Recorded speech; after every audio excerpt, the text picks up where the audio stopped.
Well, hello everyone. Welcome to this episode of About Time. This is the series where I get to chat to people who I've worked with over the years and who have influenced and inspired me. And today, I've got the great pleasure of talking with an old friend, Giles Hutchins. Giles, you are a prolific author, teacher, consultant. You do all kinds of things. How on earth do you introduce yourselves to people? I can I just say before I say that, just brilliant to have you here. Brilliant. Yeah, Well, I have to say it's brilliant to be here because yeah. we've known each other for many years. I haven't the, I haven't the faintest idea how I would actually introduce myself, but for you now here, I think what you said is probably good. You know, I've authored many books. My actual specialism or my niche is what I'm calling future fit leadership, but also regenerative leadership, which is learning Yeah, from living systems and applying that to the way in which we lead and operate. yeah. Now, we've known each other so long that I've actually known you before the books. When we first Yes. met, you were thinking about how to bring the work that mattered to you into the world. And I've just been so delighted to see how it's flourished. So it's been wonderful to watch. I mean, what was the first book? Was the separation one, wasn't No, it? The the nature of business was the first. The separation was the second one. And you very kindly, because I remember it well, it's in my mind as you mentioned, you very kindly wrote a review for the Resurgence magazine way back in the day with Satish Kumar, who we both knew at Schumacher College. You wrote a nice review on the nature of leadership, and that would have been back in 2012. Yeah. Right. I was going to say, must be a while because I've not written for Resurgence for a while. Yeah. Um, yeah.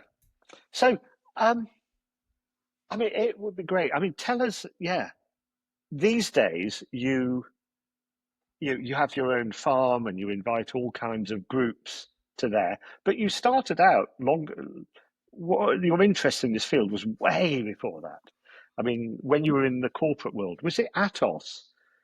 Yeah. So how, I mean, when did you first start to get interested in what we might term sustainability, future fit, regenerative? I mean, Yeah, I yeah, mean, it's difficult, isn't it, to trace it back? But I mean, if I was to trace it back, I'd probably say my first out of body experience when I was a child was informative because the experience I had, which was lasted for a good hour or so in nature, where from what I can best describe as the green man or something like that, emerging out of nature and being immersed in this field informed me, and I never forgot. wow.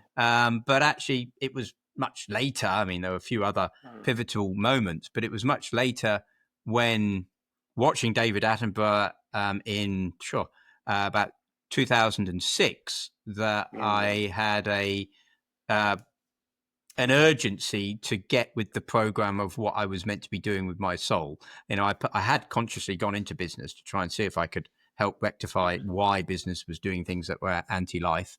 But it wasn't until around 2006 when I was actually at KPMG, management consultancy, looking at business transformation.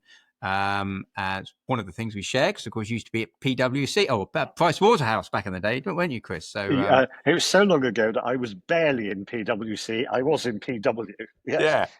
Uh, Yeah, well, I was at KPMG at the time where PwC merged. I remember it all happening, and yeah, that was a long time ago, and that's where I, in many ways, learned my ropes in business leadership, business transformation, helping all sorts of organisations transform. But already there was a mindset behind that, which is let me watch why the system is doing what it's doing because this is unfortunately not helping life on Earth. So how do we make our way through it? But I was watching until about 2006, where I then had this moment of, right, okay, now's the time to do something about it. yeah, yeah. And the do something about it you started doing while you were in the big consultancies, didn't you? Yeah. Started off, I was running a practice at the time. So my first move was actually into sort of charity work because I thought, I actually managed to sort of through a campaign, actually sell our services into companies like Greenpeace, WWF, and we did pieces of work. After some time, between you and I, Chris, I kind of realized that charities were just as much part of the problem as the solution. And it made me realize how much culture consciousness and leadership and organizational development was an important part of this, because actually what I came across, I'm not saying necessarily Greenpeace and WWF, but lots of the charities that I had experience with had toxic cultures. And I thought, well, this isn't right. How we can't be trying to make the world a better place by working in organizations that are inherently unsustainable. So that led me more into the importance of leadership and organizational development, which actually led on to then sustainable business, which is when I moved to Atos, big IT services, multinational, 150,000 employees. And I became one of the first wave of sustainable directors in Europe at that time. So that was about 2008, 2009, banking crisis. Yep. Yeah. So that was in the early days of when I was running the master's degree at Ashridge, which I was fortunate to inherit. It used to be the Peter Rees and Judy Marshall degree at the University of Bath. And when they retired from Bath, it needed a new home. So Ashridge took it on and I became joint program director. And that's where we connected for the first time. And I actually can't remember how we met, whether it was at Schumacher or something, but we actually talked quite a lot from from then on. Yes, we did. There was a collective. It was quite interesting. I think it was Charlie, who was the executive director at Schumacher at the time. But I also remember being introduced to all sorts of people who I've stayed in touch with since, like Mac McCartney at Embercombe, who we still connect with, and others. There were quite a few quite interesting people in Devon at that time. So I'd moved from London to Devon and I was doing a bit of teaching at places like Schumacher, the Eden Project, and also Exeter One Planet MBA at the time, when I was sort of retreating out of corporate life, basically, when I met you. Yeah, yes. And we spent much of our time walking. I have a cottage on Dartmoor, so we were able to. I live on Dartmoor, and we had many walks actually. With your staff, I seem to remember. Have you still got that? Yeah. You portray me as Gandalf. They shall not pass. But I'm not sure. I think that may be somewhat in your imagination. I think you just picked up some sticks as we went, but there was one in particular that I did used to rib you a little bit about. Well, it was lovely. I loved it. But you had the staff and, I tell you what, I'm going to get one now. Nice, I would. Yeah. Yeah.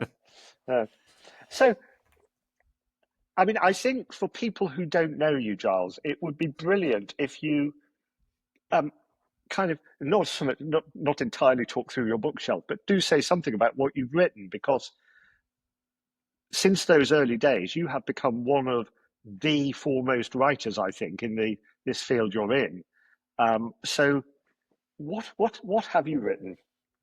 Well, I think what informs it all is this, for me, this sense of knowing that behind our challenges that we face in business and society and civilization as a whole is this sense of falling out of the rhythm of life, of nature, and that nature isn't just out there, it's inner, outer nature is how I phrase it, and that is both an interior experience, an embodied experience that opens up our psyche, and also something that is happening around us. And so that has sort of informed my work. And all the time I've been trying to kind of keep a bridge between getting too esoteric, perhaps, and actually connecting with mainstream leadership.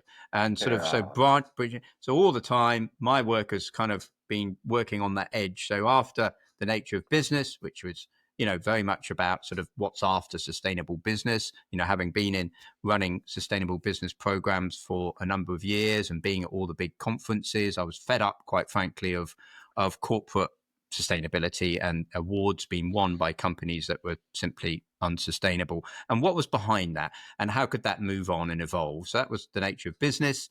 And that led me into how can we learn from living systems, and therefore that even systems thinking needs to move on into something more like systemic awareness. And then that led me into the illusion of separation, which is this sort of which went hand in hand with Exeter Business School offering me a PhD.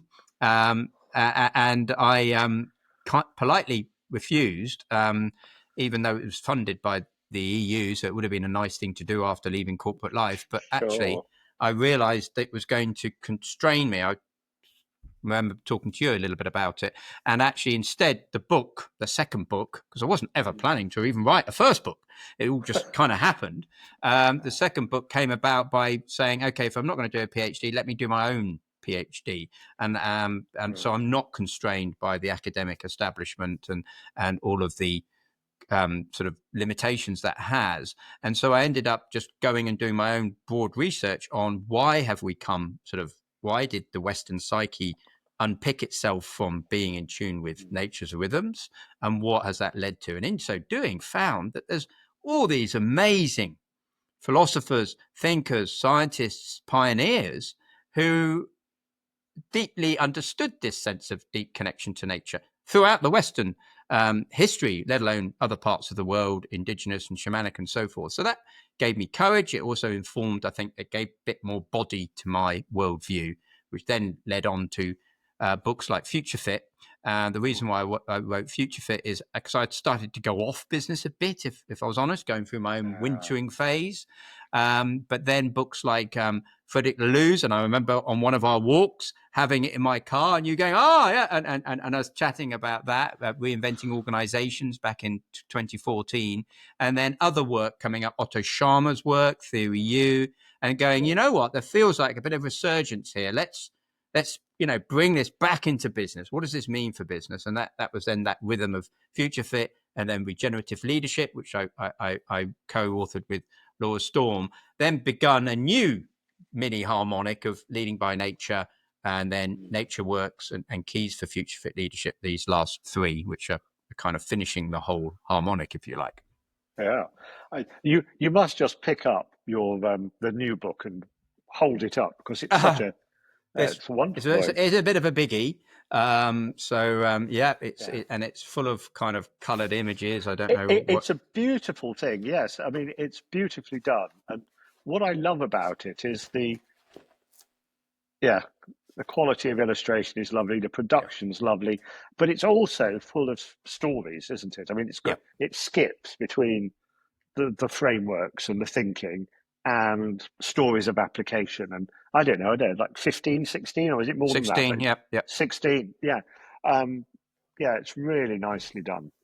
Thank you. It was again, these things just happen. I do not plan to. I'd actually, with Nature Works, the book before, which is quite significant piece of.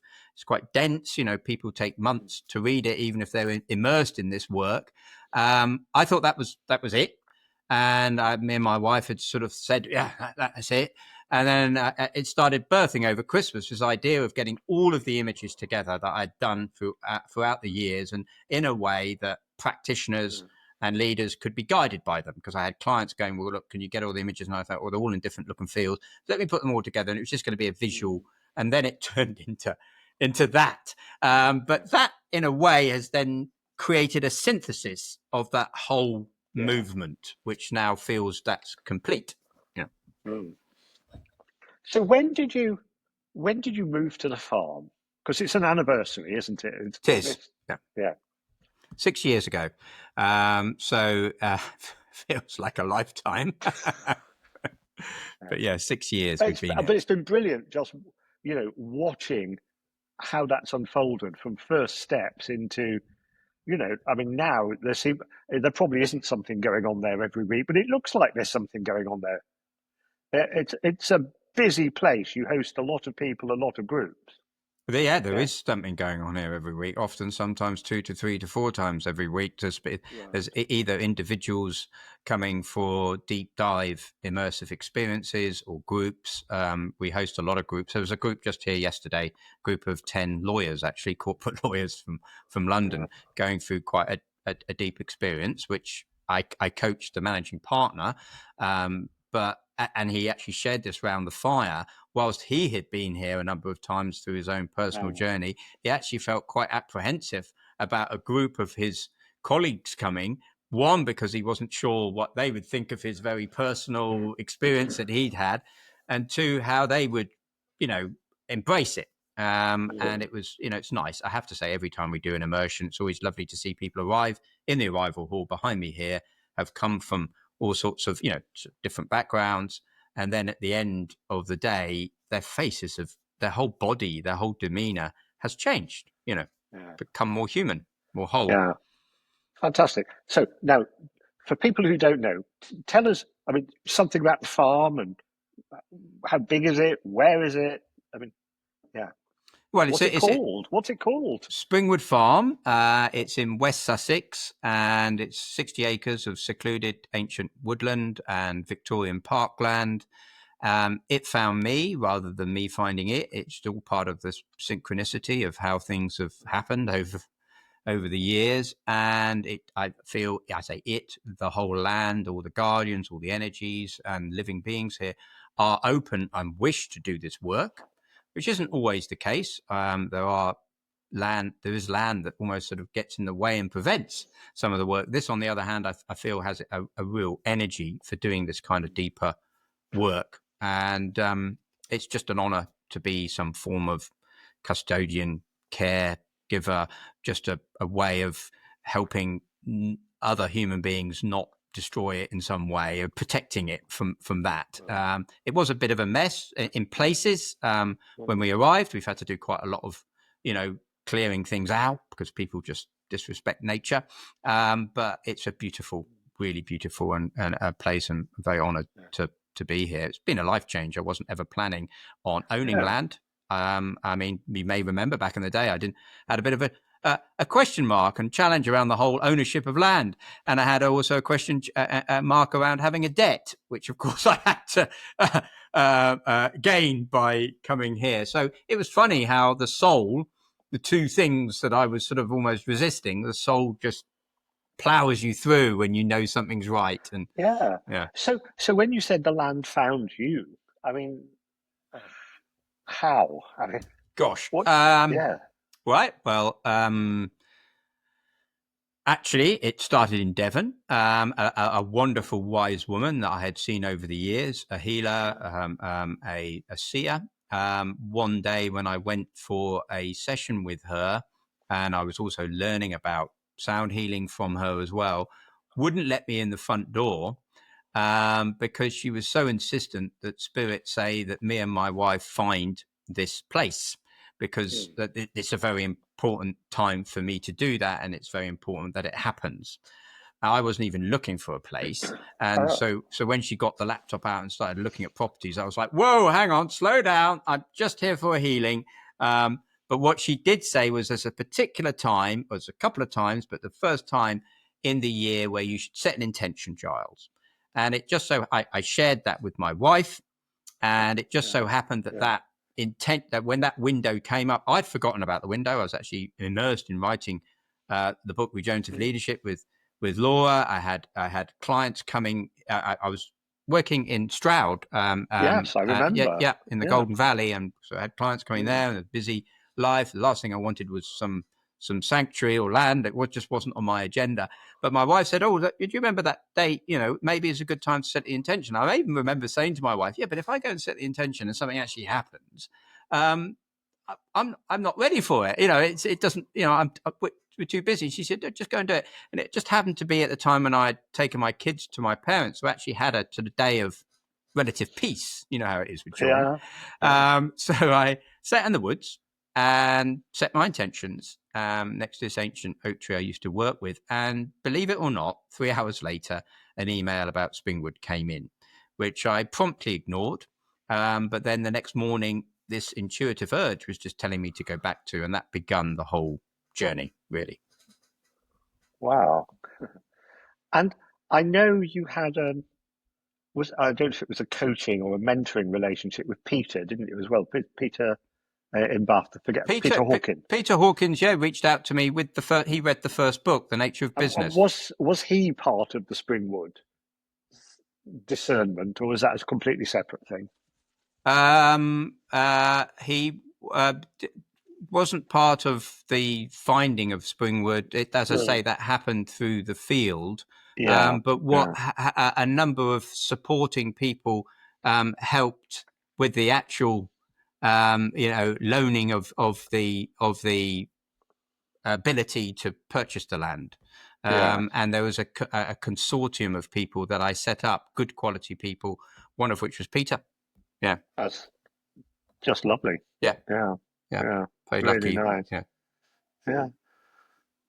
So again, for folks who have no idea about you and your work, I mean, what do you do there now? Run a mixture of one-to-one coaching, guiding people through journeys. A lot of the coaching work I do since COVID is online. So most of my clients are international. Some of them I don't actually ever get to meet in person. That's fine. You can do a lot of good deep work online. But quite a lot of them come here so from as far as Australia or San Diego or California, whatever. And we have deep dive sessions in person where we can go deep on some of the work. And then I also have immersions, team immersions. Some of those are for intact teams, where I'm coaching maybe one or two of the leaders in that organization, helping the organization go through a shift towards future fitness, towards regenerative, or open programs where we have a variety of different leaders from different organizations coming, where they are also in a cohort of learning, like an action learning group. Yeah. Yes. And you say something almost every week or several things a week. So Yes. yeah. So, It's busy.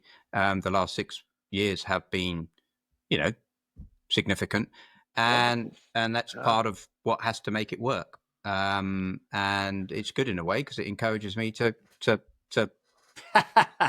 not be on the sofa. Not that I probably had that mentality anyway, but yeah, certainly, getting my head round how to make it work and how to enable the capacity to reach people, and from a business perspective, but also a kind of impact perspective, has all been part of those last 6 years. And it's singing and people walking away, and people don't really know much about it. It's mainly through referrals from previous clients, and of course the books help as well. Yeah, brilliant. And do you also have to? I mean, first of all, do you live there? Yes, You live there, so it's me and my wife and kids. Yep. And it's a 50-acre woodland. So is there like woodland management to be done? I mean, do you have? Yeah, well, there's a slight interesting effect that the Western mechanistic materialism has had on the Western psyche, is that we need to sort of somehow manage nature. I think that's an interesting one. And certainly when I came here, I saw the potential traps. There's certain things that people say that one ought to do, like get a woodland management plan and bring in stuff. But essentially that's based around profiteering from nature, rather than actually looking after nature or allowing nature to heal itself. So very much the way in which we've worked with Springwood here is to allow it to become itself rather than trying to manage it so I can make money from woodland services or something like that. So we're lucky that what enables it to work is being able to bring clients here that can feel the profound energy of the place. Yeah, wonderful. So that's a different kind of yield to say. I'm a big fan, as you know, of Martin Crawford and his beautiful project, Forest School. and the agroforestry research project, and obviously that has a yield too, and it has both the spiritual yield and it has a food yield. Yeah, that's a permaculture approach, essentially. I mean, I think this might have been how we first met, Chris. I think we might have stumbled across, because I met Martin and the pilot he had at the back of Schumacher College that you may remember. Absolutely, because at the time, but this is many years before Springwood even happened, I was actually thinking of living off grid when I was thinking of leaving corporate life, living completely off grid and having that kind of agroforestry, a permaculture approach. So I got really into that before I realized actually, one, how much, it is actually a full on, it's not a case of just leaving things. There is a lot of work behind the scenes that goes into it. If you want if you want a full yield, if you really want to live off grid, and you have to have quite a lot of skills. But the approach of Martin Crawford's, is that land still there? Do you know? Is Martin Yes. still? Yeah. Yes. I walked past it the other day, and he was leading excellent a group in there, so it's still there. And our old friend Minnie Jane from Schumacher is a trustee of the Agroforestry Research Trust, so it still goes on. Lovely. Yeah, no, so things like that I am actually interested in going forward. Once we've got the kind of size of the debt down a bit, but because that's just not feasible for now. But I am interested in things like that. What I wouldn't say from a woodland management plan is timber. Even building structures here from the wood of the place is difficult to do unless it's done at scale. And I just don't, that kind of infrastructure and damage to the woodland doesn't, parts of this woodland has already been damaged enough through forestry, essentially. So I'd like to try and sort of protect that and let it just be. Or reforest. I'm actually planting. I mean, I've planted about 20 or 30 oaks, beeches, and so it's replanting rather than taking wood out. Yeah, that's absolutely brilliant. I mean, I'm always interested when I have conversations like this, because I have people who want to know, God, how on earth did Giles come to be someone who does this kind of thing? And you kind of mentioned little bits back into childhood and out of body experiences in childhood and things. But I mean, is there like a degree pathway that got you into this as well? Are there key people who've influenced you along the way? I mean, how did Giles become Giles? I think the first feeling has been the ability to follow one's soul impulse. So just like when that email comes in from after setting an intention and choosing to ignore it because one's too busy or it doesn't feel right, or 60 acres in Sussex doesn't feel possibly what I'm aligned to then trust the impulse to go back and explore. The same as trusting the impulse to leave business transformation and the work I did there, even though I was kind of known for being a leader in that field at the time, letting go of certainty and moving into uncertainty, letting go of the known and moving into the unknown is the beginning of any, I think, significant death rebirth process and metamorphic unfolding in one's life. And you and I, as you know vertical development and the levels of meaning making and that significant change from, into the, the sort of green into teal piece, that I think without any deeper sense of connection to one's own intuition and soul, or whatever you wish to call it, deeper nature and the field, I feel it is very difficult to navigate. So I think that's an important part.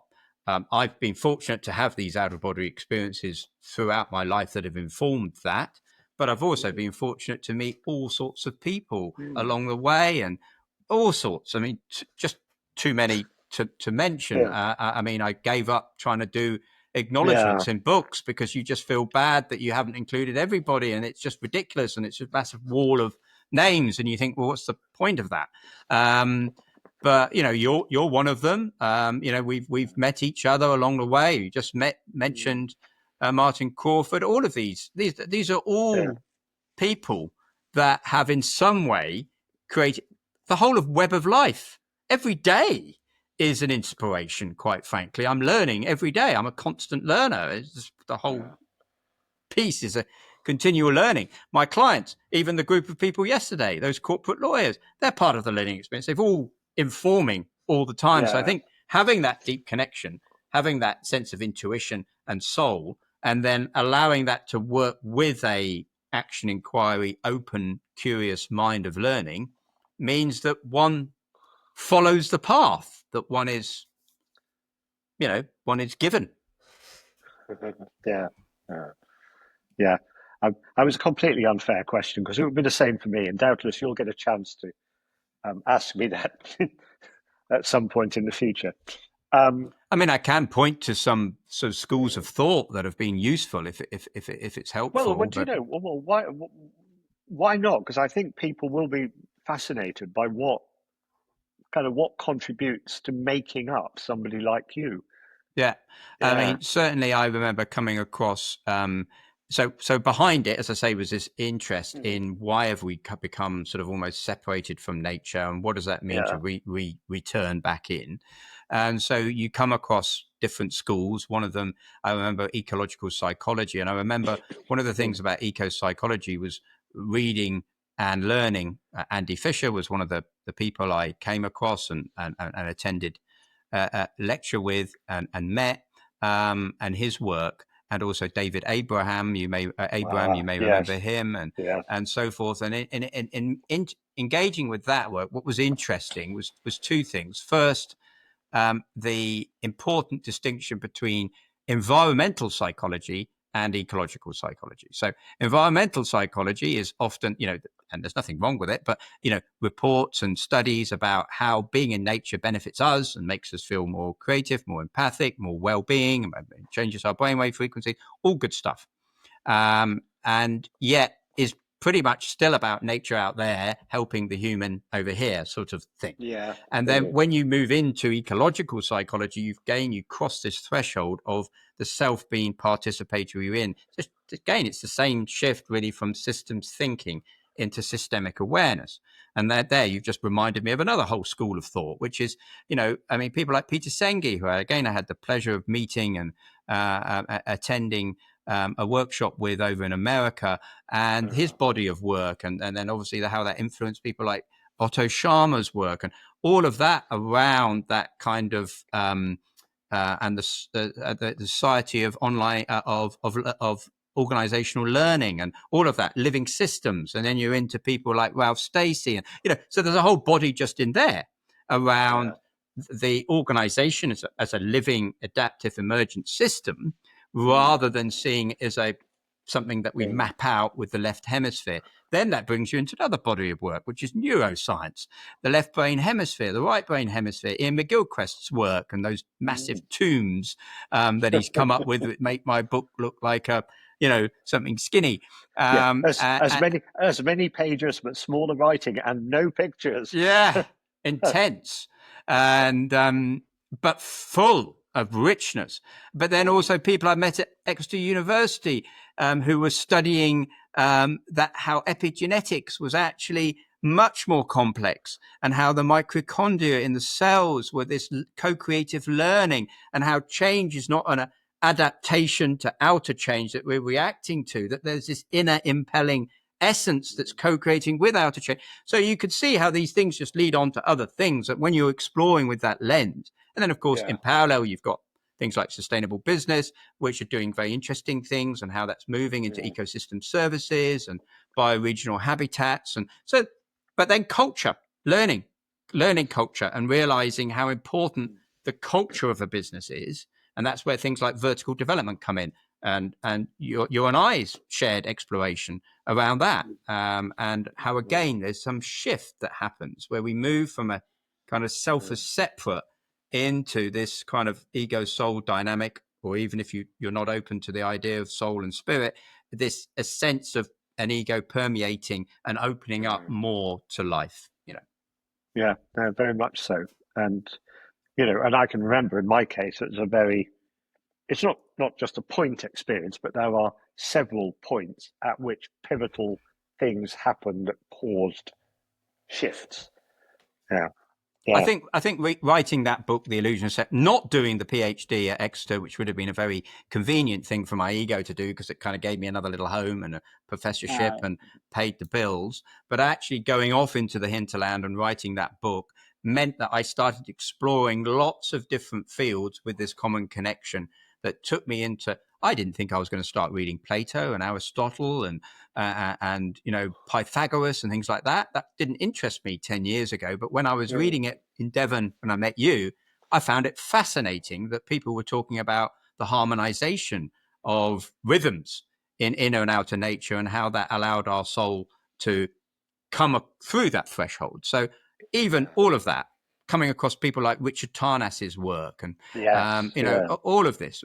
So there's just too many schools to mention, let alone the Eastern, the Taoism, Vedic philosophy, all of these people that I met, Sufism, worked with Sufi sheikhs, all fascinating, as well as obviously the work around indigenous communities and shamanic traditions. Yeah. Brilliant. No wonder you write encyclopedic books. It's like this huge field that you're accessing. If I can just shift around a bit, because we're at 35 minutes, and we could we could easily walk and talk for hours. But I'd like to ask how. I was at something last week. I was at the Global Tipping Points conference at Exeter University with Rockstrom and Tim Lenton and all these people. And the week before that, I was at Said Business School at the Open Strategy Conference. Completely different world. But it made me think, way back to my own master's degree 25 years ago in all of this, when I was thinking, I'm not that optimistic about organizations 25 years ago. Yes. Yeah. And I've spent the last 20 years or more trying to work in more positive and optimistic ways that gave me hope.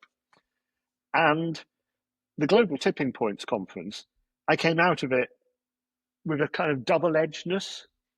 I was the dire nature of some of the tipping points now, the latest science, the interconnectedness of those tipping points is horrific. And at the same time, Tim Lenton's new book is about positive tipping points. And I just wondered, in your work now, how do you balance the fact that things are pretty grim and people want to do good stuff? How do you manage your way through it, or not? Yeah, well, I certainly don't manage my way through it. I allow a flowing through it. I feel these are critical alchemic times, and we just talked about the importance of, say, adult developmental psychology is one of those frames where that talks about the shift of the importance of dissonance and rising dissonance to provoke inner outer change. So bring it on. We're not gonna wake up otherwise, Chris. I mean, let's be honest. We've been around. We've seen how it works in business. We've seen how it works in Western society. We've seen the effects of the comfort zone and what people put up with. I one of my earlier experiences when I was 15 years old was with a maths teacher showing me a video of animals being skinned alive in abattoirs and being tested on alive in pharmaceutical labs. And everybody in that class was horrified. Yet by 3 days later, pretty much everybody had moved on. Even 3 hours later, most people had moved on. So we have this unfortunate ability to just put up with stuff. So we need the rising dissonance to cajole us, to wake us up. And so how the dual edge works is the very alchemy that creates change. To think that we wake up whilst in a status quo slumber naturally because the planets have changed is perhaps wishful thinking. You have to have that inner outer dynamic. So no one wants these dire tipping points. No one wants to see civilization fall apart and recognize the awfulness that will have on life. And yet the edge walking of that might be what helps us pull our energy together to tap into a deeper energetics that is available to us, because at the moment we're not tapping into that deeper energetics. I don't know about this particular conference. I don't know about the Positive Tipping Point book, but I would possibly hazard a guess that much of it is still in mechanistic materialism. It's still not fully open to the capacity of the inner realms, and therefore, is okay. It's gathering at the threshold, but perhaps possibly not taking us through the threshold. Yeah. No, I think, I mean, obviously the book's not out yet, so I don't know the detail, but I heard Tim Lenton talking about it. And a lot of the conference was around, like the positive tipping points in terms of take up of EV or take up of wind power and photovoltaics, and all of which is, as you say, good stuff. And at the same time, I could see that supporting a kind of cloistered eco-modernism where you could make humanity less bad and very separate from that is, and so that itself has to also go through its own death rebirth process, because otherwise all we're doing is we're trying to protect a version of humanity which is carcinogenic by making it slightly less bad, which is what the sustainable. And unfortunately, I found a lot of, look, let's be very clear here, lots of very good people doing very good work. But if we're not also working with the depths of how nature really works, then we run the risk of actually contaminating our solutions with the same logic that created the problems in the first place. Yeah. Yes. I love that. The sense of contaminating possible positive futures by our flawed logic. It reminds me, Rob was on here last week, Rob Hopkins, and his latest thing, he and Mr. Kit are going around in spacesuits. Yes, I saw that. Living in the world of 2030 and beyond, because they're wearing the spacesuits so they don't contaminate the future with their cynicism. It's brilliant. What about the future for you, Giles? We're in our last sort of few minutes here of this one for today. I mean, what? I'm guessing you're not stopping. There's more going on for you. What? Yeah, well, I mean, let's be honest, we're only just beginning. The party is yet to really fully rev up, hasn't it? I mean, that's why I do help coach change agents, some of the change agents and pioneers I'm coaching, I'm helping, because they're starting to get tired. And I can understand that, having been in this space for 20, 30 years, it's tiring. But at the same token, now it's just beginning. We're just getting the tracksuits off, aren't we? We're just lining up for what's about to occur. So I would say that was a 7-book harmonic, and there may well be another 7-book harmonic, which would be completely different, or on something but still grounded in this, what I feel is my path, this time round, my contribution, which is how do we work more in tune with the wisdom of nature. So that'll stay with me as a grounding. And I feel I need to constantly work on myself to do that. It's a constant journey of joy and challenge and tribulation and alchemy. I like it. Here's to that. Giles, I mean, we could go on forever, but we must stop soon. Let me just say thank you to the listeners, and then I'll come back and thank you properly. So thank you, everybody, for listening to this episode of About Time. There are so many links to other episodes. I do encourage you to take a dive into some of the other ones, but please do take seriously the work of Giles, and we will put some links to Giles, his work, and the books in the show notes. Giles, it's been too long since our last conversation. It's so good to see you. Yes. Thank you massively for doing this today. And here's to more. Yeah, and here's to friendship and joy, which is an important part of whatever lies ahead. Yeah, thank you, Chris. Giles, thank you. Cheers.